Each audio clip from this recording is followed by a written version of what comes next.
I know there's quite a few people standing in the back corner. There's all kinds of chairs over on this side here if you wish to go around the back and come up, or come up the front and go across, either way.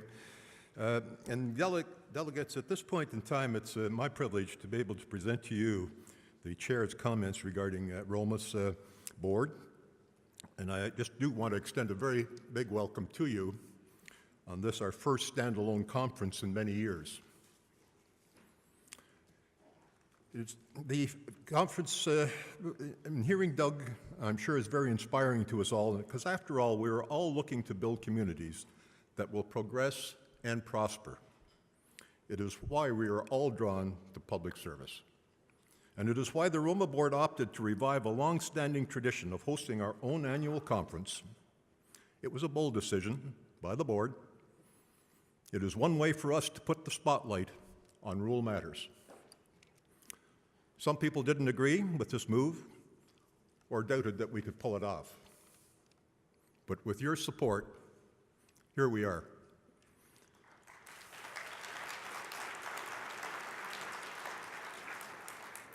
We have beaten our attendance targets.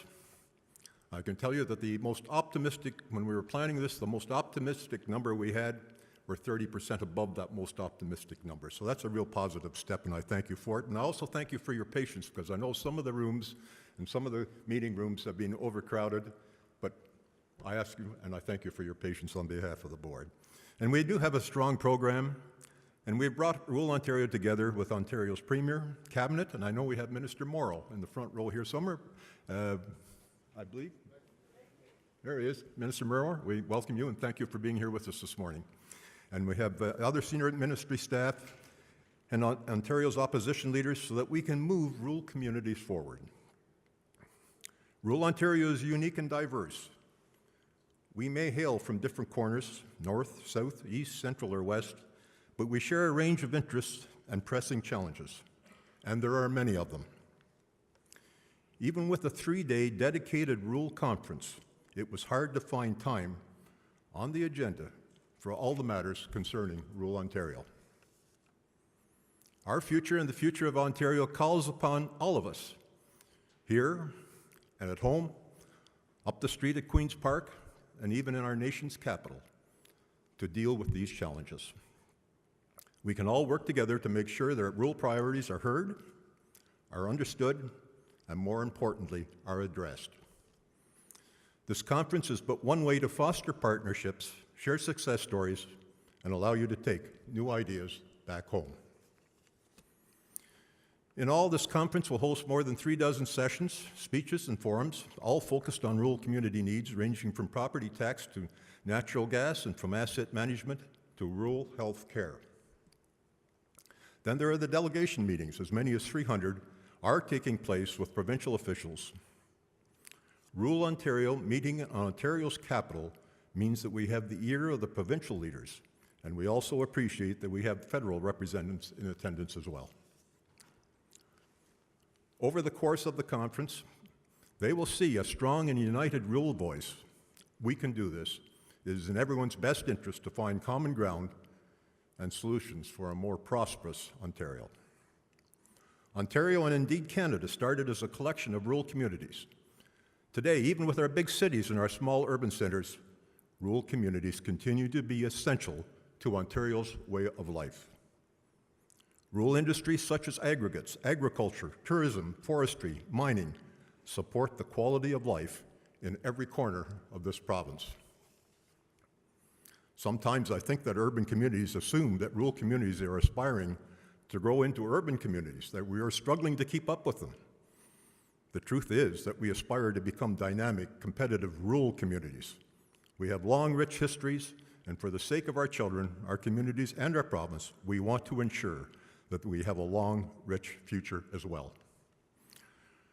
Urban and rural depend on one another to succeed.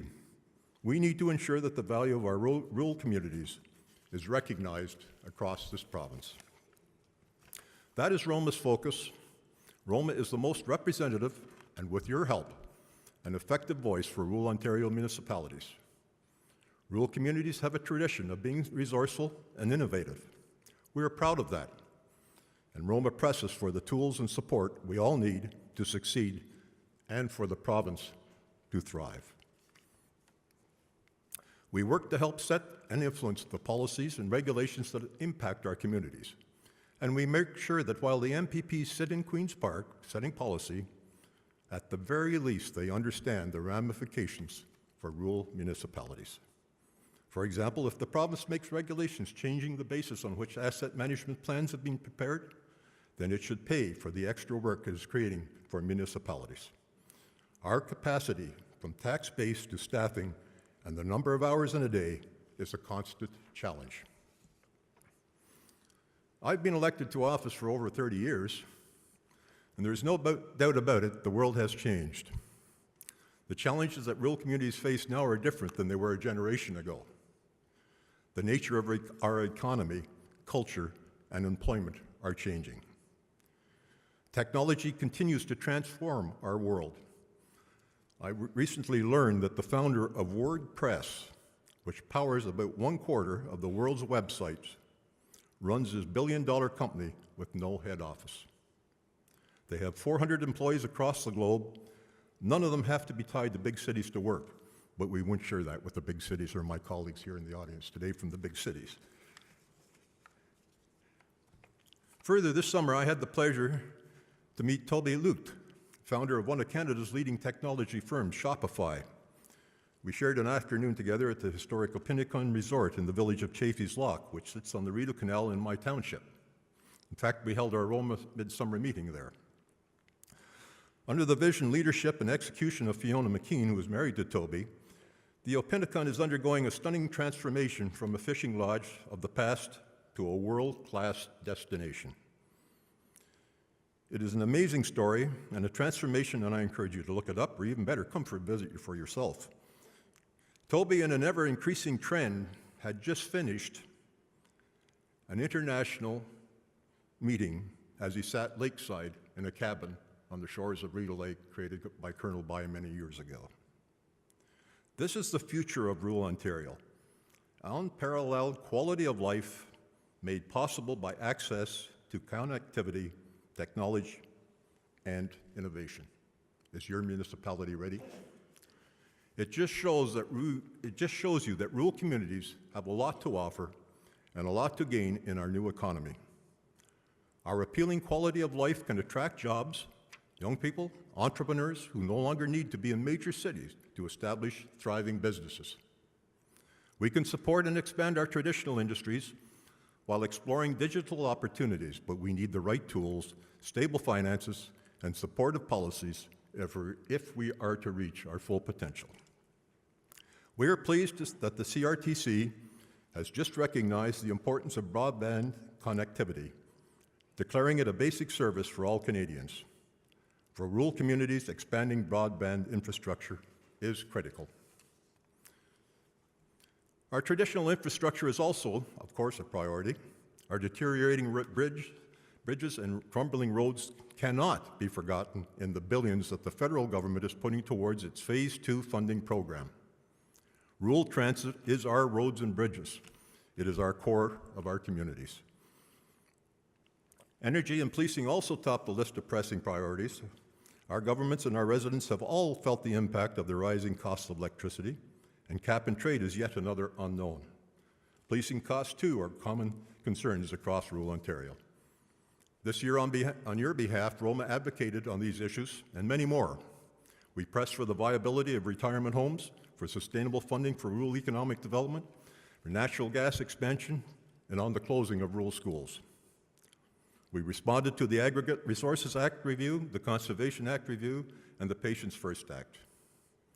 And as a result of our efforts, we saw the province commit additional funding through OCIF towards rural roads and bridges, support for broadband, an attempt to manage electricity costs, mostly Hydro One in rural Ontario. Maybe Hydro One should incorporate some of the efficiencies of our local LDCs. It might pay off.